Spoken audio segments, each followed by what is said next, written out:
The Hakenkreuz.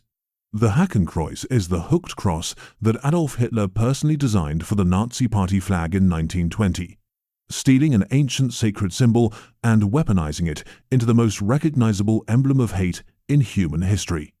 Hitler rotated the swastika 45 degrees, slapped it in a white circle on a blood-red background, and called it the official party emblem, claiming the red represented the social idea of the movement, white represented nationalism, and the black hooked cross represented the mission to achieve Aryan supremacy.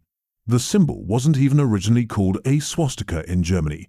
Hitler called it the Hakenkreuz, meaning hooked cross, but English translations mistakenly renamed it after the Sanskrit swastika, forever tainting a symbol that had been used for thousands of years across Asia as a mark of good fortune. By 1935, this stolen symbol became Germany's national flag at the Nuremberg Rally, the same day the Nazis passed race laws banning marriages between Germans and Jews, cementing the Hakenkreuz as the visual face of genocide. It's almost poetic in the cruelest way possible, a symbol that once meant life, prosperity, and spiritual well-being across Hindu, Buddhist, and Jain cultures became synonymous with industrial murder and the Holocaust, killing 6 million Jews and millions of others. Today, displaying the Hakenkreuz is illegal in Germany, Austria, and several other nations, but the damage is permanent, a reminder that symbols are never just shapes, they're vessels for meaning, and the Nazis filled this one with unspeakable horror. The Reichsadler. The Reichsadler is the imperial eagle that the Nazis stole from centuries of German tradition, clutching a wreath of oak leaves and a swastika in its talons, transforming a symbol of national heritage into a declaration of fascist domination. The eagle had been a German national symbol since the Holy Roman Empire, used by Prussia and the German Empire long before the Nazis existed, but Hitler's regime redesigned it with cold, angular features and that unmistakable swastika, making it impossible to separate from the Third Reich. Originally, the eagle's head was supposed to face right when used as a national symbol and left when used as a Nazi party symbol. But this rule was constantly ignored, so eagles faced whichever direction suited the architectural aesthetic, which tells you everything about how the Nazis operated. Rules didn't matter, only power and presentation did.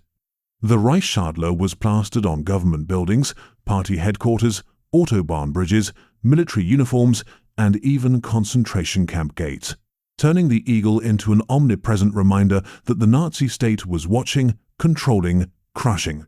After World War II, Allied forces ordered the removal of Nazi symbols, and thousands of these stone and metal eagles were torn down.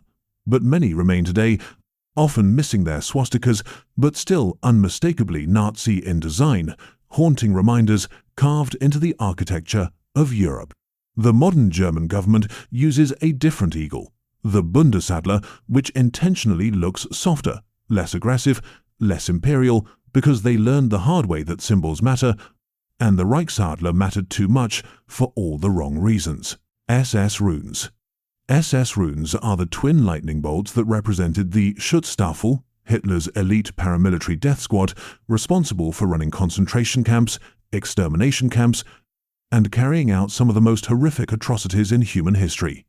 The symbol consists of 2 stylized sig runes, ancient letters from Germanic alphabets that the Nazis bastardized through pseudo-mystical nonsense invented by a Völkisch occultist named Guido von List, who created a fake runic system called Armanen runes that had almost nothing to do with actual historical runes. Heinrich Himmler, the head of the SS, was obsessed with Germanic mysticism and occult symbolism, so he adopted these runes to represent victory, power, and the supposed racial superiority of the Aryan SS officer, because apparently committing genocide wasn't enough, they also needed a really cool logo. The SS runes appeared on uniforms, flags, rings, daggers, and basically everything the SS touched, turning the symbol into a visual shorthand for terror, mass murder, and the industrialized execution of 11 million people in camps across Europe. After the war, these runes became illegal in Germany and Austria, but neo-Nazi groups worldwide still use them because hate never really dies, it just rebrands and finds new hosts. The sickest part is that the Nazis took symbols that once represented natural forces, community, and heritage in ancient cultures and turned them into badges of genocide, proving once again that context is everything, and the SS turned these lightning bolts into strikes of death. The Totenkopf. The Totenkopf is the skull and crossbones that the SS wore on their caps, collars, and rings, transforming death itself into a uniform decoration, and making sure everyone knew that the people wearing it had embraced violence as an identity. The death's head wasn't invented by the Nazis. It had been used by German military units since the 1700s, especially by Prussian hussars and shock troops who wanted to intimidate enemies by literally wearing death on their uniforms. But the SS took this symbol and cranked it to 11, adopting it in 1933 as the official insignia for concentration camp guards, the 3,000 SS Totenkopfverbände soldiers who ran places like Dachau, Buchenwald, and Auschwitz. Heinrich Himmler gave SS officers special Totenkopf rings, called Totenkopf fringe, engraved with runes and skulls, claiming they represented loyalty unto death and the willingness to die for the Führer, which sounds romantic until you remember these were the same people operating gas chambers. The 3rd SS Panzer Division Totenkopf was an entire military division named after the skull, originally formed from concentration camp guards and known for committing war crimes across Europe, including the Le Paradis massacre, where they executed 97 British prisoners of war in 1940. The skull became so synonymous with the SS that after the war, Allied tribunals specifically called out Totenkopf wearers as war criminals, and wearing the symbol today remains illegal in multiple countries because some images are too soaked in blood to ever be redeemed. The Iron Cross. The Iron Cross is the Black Maltese cross that predates the Nazis by over a century, but became forever tainted when Hitler slapped a swastika in its center and handed it out like candy to Wehrmacht soldiers during World War II. King Frederick William III of Prussia created the Iron Cross in 1813 during the Napoleonic Wars as a military decoration for bravery, and it became one of Germany's highest honors awarded throughout World War I without any Nazi association whatsoever. When Hitler rose to power, he reinstated the Iron Cross in 1939 with one major change. He added a swastika to the center, turning a respected military medal into a Nazi propaganda tool that rewarded soldiers for conquering Europe and committing atrocities. The Knight's Cross of the Iron Cross was the highest version, awarded to 7,300 soldiers, including some of the most notorious Nazi commanders who orchestrated massacres, war crimes, and genocide while wearing this medal proudly. After the war, West Germany created a new version called the Bundeswehr Cross of Honor, which looks similar but stripped away all Nazi imagery, and modern German soldiers still wear variations of the Iron Cross on their aircraft, tanks, and uniforms. The symbol exists in this weird historical limbo where it technically predates Nazism and postdates it, but try explaining that nuance to someone who just sees a black cross and immediately thinks of Hitler, because the Nazis poisoned everything they touched, even symbols that weren't originally theirs.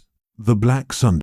The Black Sun is a 12-armed wheel of Sig runes arranged in a circle, and it's one of the most occult, pseudo-mystical, and historically fraudulent symbols the Nazis ever created, yet neo-Nazis love it because it feels ancient and powerful, even though it was literally invented in the 1930s. Heinrich Himmler commissioned the Black Sun, also called the Sonnenrad, to be installed on the floor of the North Tower at Wilsburg Castle in Germany, which he wanted to transform into an SS ideological center and occult headquarters for his twisted vision of a new pagan Germanic religion. The design has no real historical precedent.